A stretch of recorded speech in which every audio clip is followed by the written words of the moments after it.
Welcome to another episode of My Weird Prompts, an AI-generated podcast featuring the random prompts of Daniel Rosehill as answered by a revolving cast of friendly AI characters.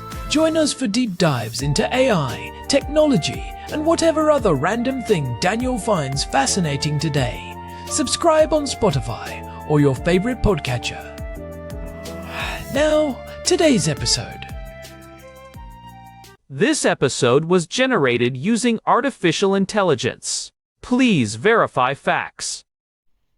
Hey, Herman and Corn. So I was reading a little bit more today about some of the assets that the US is continuing to either deploy or reposition to be closer towards the theater of operations here in the CENTCOM's area of command, Israel and the Middle East, where these potential tensions between the US and Iran are continuing to brew, and it's been pretty much the continuing slow-burning news story for the past couple of weeks. We've talked in previous episodes about how we have these kind of parallel diplomatic negotiations, but the US seems poised to either launch an attack with Israel, various scenarios, and I think no one probably knows exactly what's going to happen until it does. But the one thing that is not in doubt is that the US has been moving these things closer to the Middle East. And one of the specific assets that was mentioned in today's reporting was the Boeing EA-18G Growler. This is an electronic warfare aircraft that the US has been repositioning from Puerto Rico to Spain.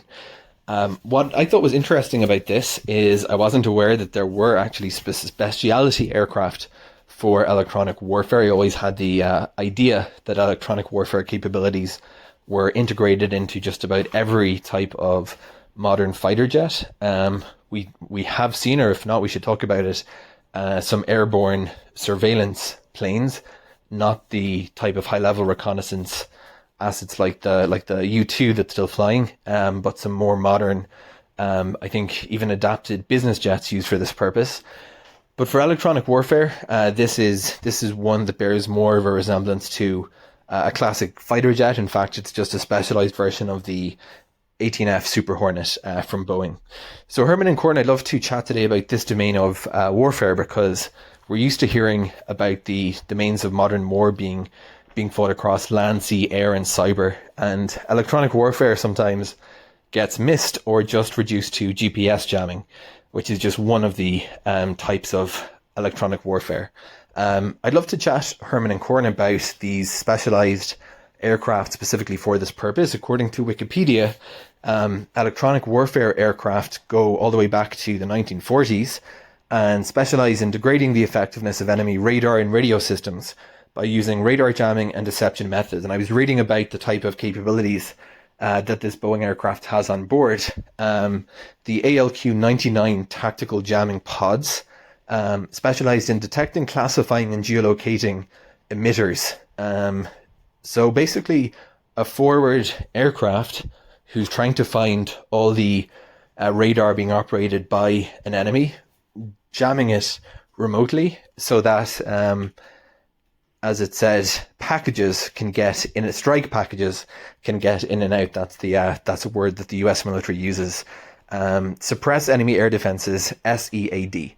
So Herman and Corn, I'd love to learn a little bit today about these airborne electronic attack, or AEA, aircraft that specialize in electronic warfare. What does it consist of, and what is the counter to this? Because everything is cat and mouse, as we always mention.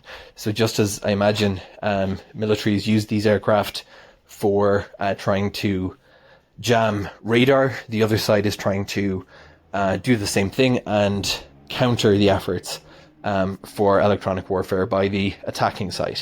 Herman and Corn, over to you. Let's talk about electronic warfare and electronic warfare aircraft in today's episode of My Weird Prompts. Hey everyone, welcome back to My Weird Prompts. We're coming to you as always from our home here in Jerusalem, and today we've got a topic that feels particularly relevant given everything happening in our neck of the woods lately. It is February 14th, 2026, and while most people are thinking about Valentine's Day, the geopolitical landscape is looking a bit more complicated. Our housemate Daniel sent over a prompt about a very specific piece of military hardware that has been moving around the board recently, and it opened up this whole world of invisible conflict that most of us never even think about. Herman Poppleberry here, and Corn, I have to say. Daniel really hit on one of my favorite deep dives with this one. We are talking about the Boeing EA-18G Growler. It is an aircraft that looks like a standard fighter jet to the untrained eye, but it is actually a flying laboratory of electromagnetic chaos. If the F-35 is a ghost, the Growler is the guy who walks into a room and turns off all the lights, cuts the phone lines, and starts playing heavy metal over the intercom so loud you can't hear yourself think. Right. And the catalyst for this was some recent reporting Daniel saw about these jets being repositioned from Puerto Rico over to Spain. Specifically, we are talking about a squadron moving to Naval Station Rada to be closer to the action in the Middle East as tensions with Iran and its proxies continue to simmer. Daniel mentioned something that I think a lot of people feel, which is this assumption that modern stealth fighters like the F-35 or the F-22 should just be able to do everything. If we have these trillion-dollar platforms with all their advanced sensors, why do we still need a specialized plane just for electronic warfare? That is the million-dollar question, or I suppose the multi-billion-dollar question in this case. The short answer is that while a modern fighter has some electronic warfare capabilities, it is like comparing a Swiss Army knife to a dedicated industrial power tool. The Growler is that power tool. It is designed to dominate the electromagnetic spectrum in a way that would simply overwhelm the power and cooling systems of a standard multi-role fighter. You have to remember, Corn, that jamming isn't just a software trick. It is a brute force physics problem. It requires massive amounts of raw electrical power and the ability to dissipate the heat that power generates. A stealth fighter has to keep its weapons inside and its skin smooth to stay hidden. A Growler? It's covered in pods and antennas because it doesn't care if you see it. It just cares that you can't understand what you're seeing. So let us pull back for a second because Daniel mentioned that this type of warfare actually dates back to the 1940s. I think when most people hear electronic warfare, they think of cyber attacks or hacking into a computer. But this is something different. This is about physics, right? This is about the actual waves in the air. Exactly. It is helpful to think of the electromagnetic spectrum as the terrain where this battle is fought. Just like the infantry fights for a hill or the Navy fights for a strait, the electronic warfare community fights for control of the airwaves. In World War II, this started with the Battle of the Beams, where the British and Germans were trying to bend or spoof the radio navigation signals bombers used to find their targets. Then came things like window or chaff, which were just strips of aluminum foil dropped from planes to create massive reflections on enemy radar screens. It was crude, but it worked. It made the radar operator see a giant cloud instead of individual bombers. By the time we got to the late 1940s and 50s, we realized that if you could broadcast noise on the exact same frequency the enemy radar was using, you could effectively blind them. And from there it turned into this massive technological arms race. I remember reading about the wild Weasel missions in Vietnam. That seems like the spiritual ancestor to what the Growler does today. Spot on. The wild Weasels were incredible and, frankly, a little bit crazy.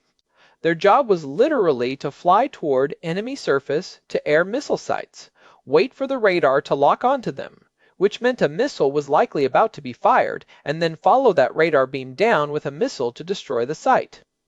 Their motto was YGBSM, which stood for You Gotta Be S'ing Me, because the mission profile was so dangerous. They used modified F-100s and later F-4 Phantoms. The Growler is the modern evolution of that, but instead of just being a target that shoots back, it is a sophisticated disruptor that can manage dozens of threats simultaneously. So let us look at the Growler itself. It is based on the FA-18F Super Hornet airframe, which I assume makes maintenance and parts easier, since the Navy already uses the Hornet. But what makes it a Growler? Daniel mentioned the ALQ-99 tactical jamming pods. What are those actually doing? Okay, so this is where it gets really nerdy and fascinating. If you look at a Growler, you will see these large canoe-shaped pods hanging under the wings and the belly. Those ALQ-99 pods are actually self-powered. They have a little ram air turbine on the nose, which is basically a small propeller that spins in the wind as the plane flies to generate the massive amount of electricity needed to blast out jamming signals. Wait, so the plane's own engines aren't enough. They need extra turbines just for the jamming equipment? Precisely. To jam a modern, powerful radar system, you have to put out more energy than the radar is receiving from its own reflection. It is like trying to drown out someone talking to you by screaming at the top of your lungs. That takes immense power. The Growler uses those pods to intercept enemy signals, analyze them in real time, and then broadcast a counter signal that either blinds the radar with noise or, even more impressively, deceives it. And we should mention that, as of right now, in early 2026, the Navy is finally rolling out the next generation jammer, or NGJ, to replace those aging ALQ-99 pods. The new ones use gallium nitride technology and active electronically scanned arrays, which allows them to be much more precise and powerful. Deception sounds much more subtle than just screaming. How do you deceive a radar? It is called Digital Radio Frequency Memory, or DRFM. The Growler captures the incoming radar pulse from the enemy, digitizes it, modifies it slightly, and then sends it back. By doing this, it can make the enemy radar see 50 planes where there is only one, or it can make the radar think the plane is 5 miles away from where it actually is. It is essentially creating a hall of mirrors in the sky. If you are a missile operator, you see a target, you fire, but the missile is chasing a ghost, while the real Growler is miles away laughing at you. That is incredible. And while it is doing this, it is also protecting the rest of the strike package, right? Daniel brought up the term SEAD, or Suppression of Enemy Air Defenses. Can you walk us through how a Growler actually integrates into a mission? Sure. Imagine a group of F-35s or F-16s heading toward a target. They are stealthy, but they aren't invisible, especially to lower frequency radars. The Growler flies along with them, or stays slightly back, and creates an electronic umbrella. It identifies every radar ping in the area, geolocates exactly where those radars are, and then selectively jams them. This allows the strike jets to get in, drop their ordnance, and get out without the enemy ever getting a solid lock for a missile. Without the Growler, those stealth jets are at much higher risk. It is the difference between trying to sneak through a dark house and having a friend who can temporarily blind the security guards with a strobe light. You mentioned geolocation. That seems like a huge part of this. It is not just about blocking the signal, it is about finding the source. How does the Growler do that so accurately? It uses a system called the ALQ-2018. These are sensors located on the wingtips of the plane, those pods that look like they should be carrying missiles, but are actually filled with electronics. Because the sensors are physically separated by the width of the aircraft, they can use the tiny difference in the time it takes for a signal to reach each wingtip to calculate the exact direction and distance of the transmitter. It is basically like how our two ears allow us to tell where a sound is coming from, but with incredible mathematical precision. This is called interferometry. It allows the crew to pinpoint a mobile radar unit on the ground and either jam it or pass the coordinates to a teammate to destroy it with an AARGMER, which is the Advanced Anti-Radiation Guided Missile Extended Range. That missile is the modern successor to the old HARM missiles. It strikes me that the crew must be under an immense amount of cognitive load. In a regular fighter, you are focused on flying and dogfighting. In a Growler, you are managing a whole invisible battlefield. Absolutely. There are two people in a Growler. You have the pilot in the front and the Electronic Warfare Officer, or EWO, in the back. The EWO is the one managing the spectrum. They are looking at screens filled with frequency spikes and signal patterns. They have to decide which threats are the most dangerous and which ones to prioritize for jamming. It is a game of high-stakes chess played at Mach 1.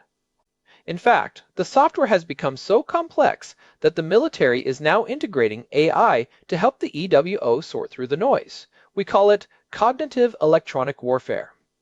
The system can actually learn new, unknown radar signals on the fly and figure out how to jam them without a human having to program it beforehand. So let us get into the cat-and-mouse game Daniel mentioned.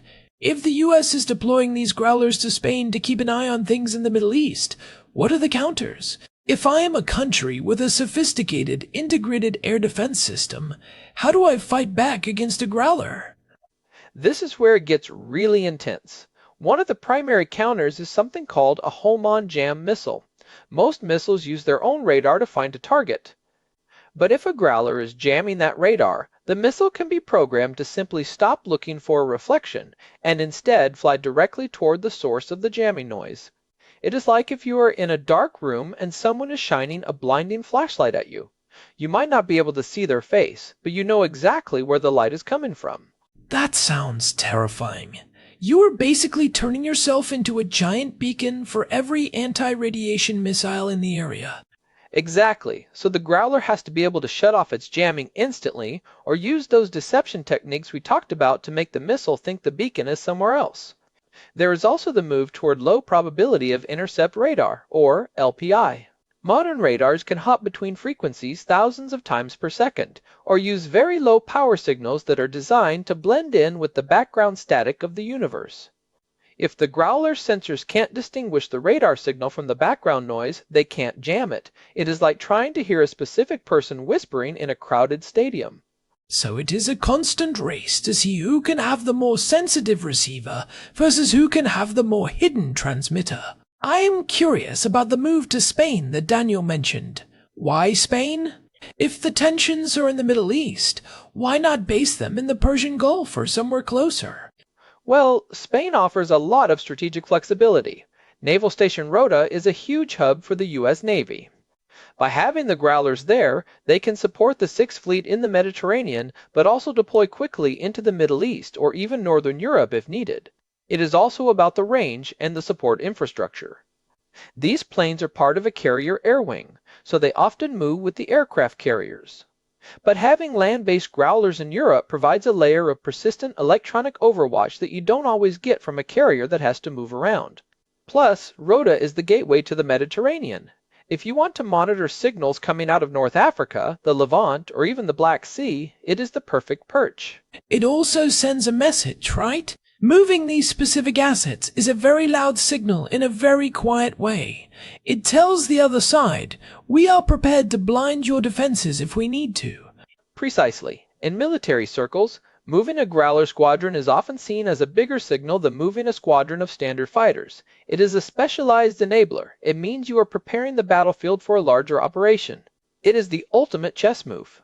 If you see Growlers moving, it means the U.S. is worried about high-end air defenses, the kind of stuff Iran or Russia operates. You don't need a Growler to fight a group that only has shoulder-fired missiles. You need them when you're facing integrated, long-range radar networks. You know, Daniel's assumption that most modern jets should have this built in makes sense on the surface. We see everything becoming more integrated. But as you explain the power requirements, it makes me think about the future. Are we going to see this move toward unmanned systems? It seems like a lot of risk to put two humans in a jet that is essentially a giant target.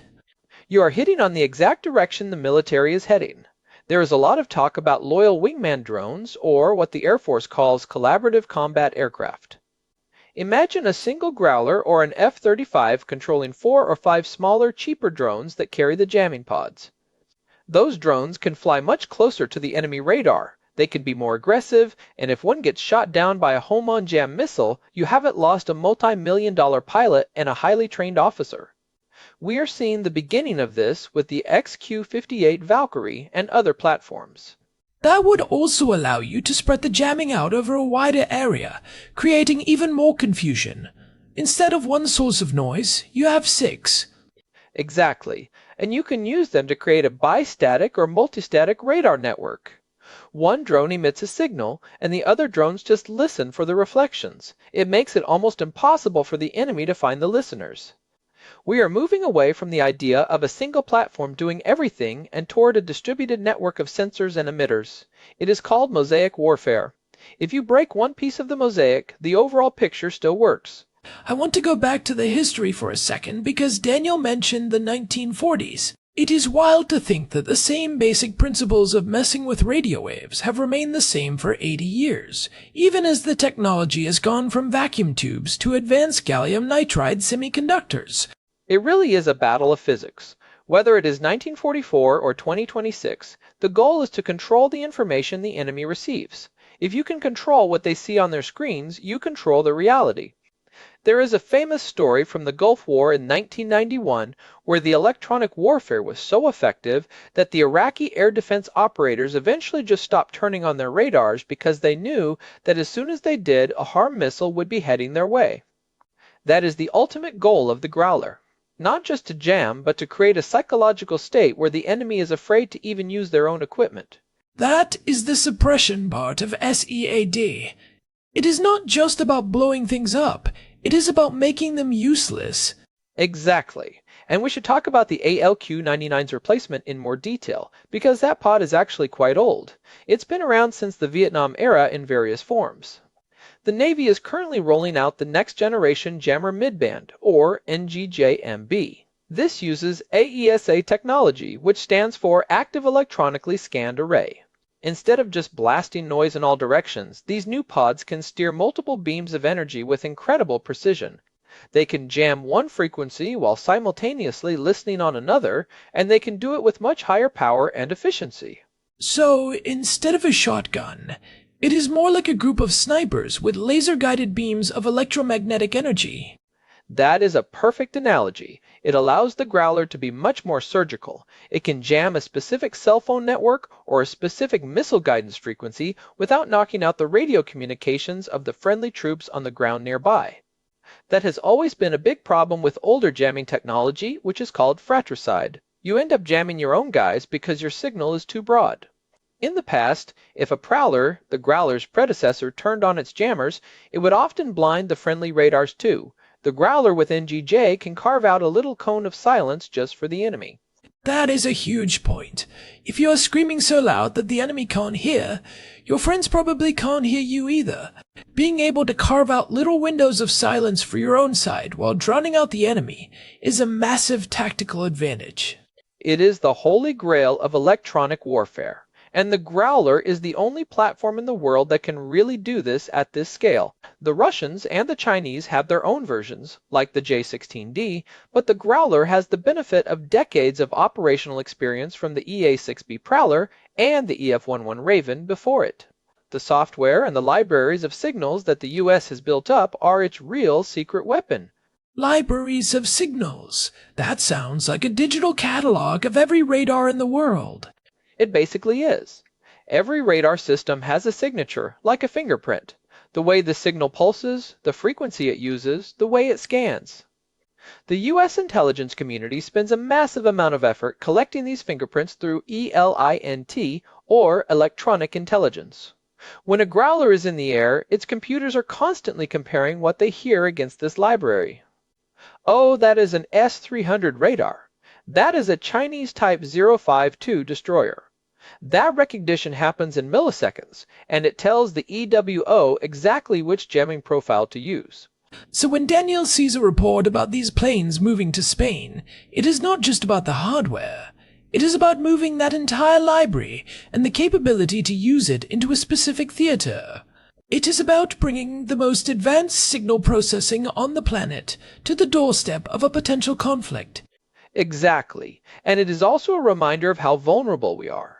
We rely on the electromagnetic spectrum for everything, not just for war, but for our phones, our GPS, our power grids.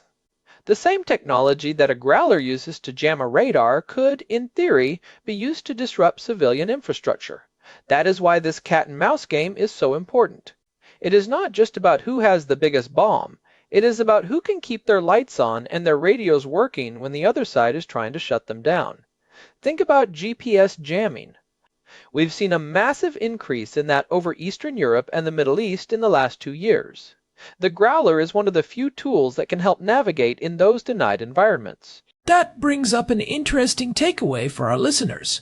We often think of military power in terms of things we can see, like tanks or aircraft carriers. But so much of modern conflict happens in this invisible realm. The next time you see a news report about tensions rising, think about what is happening on the airwaves. There are likely Growlers or similar assets flying right now, mapping out every signal, looking for every weakness, and preparing to dominate the spectrum. And for the technically minded listeners out there, it is a great reminder of the power of signal processing. If you are interested in software-defined radio or communications, the Growler is basically the ultimate expression of those fields.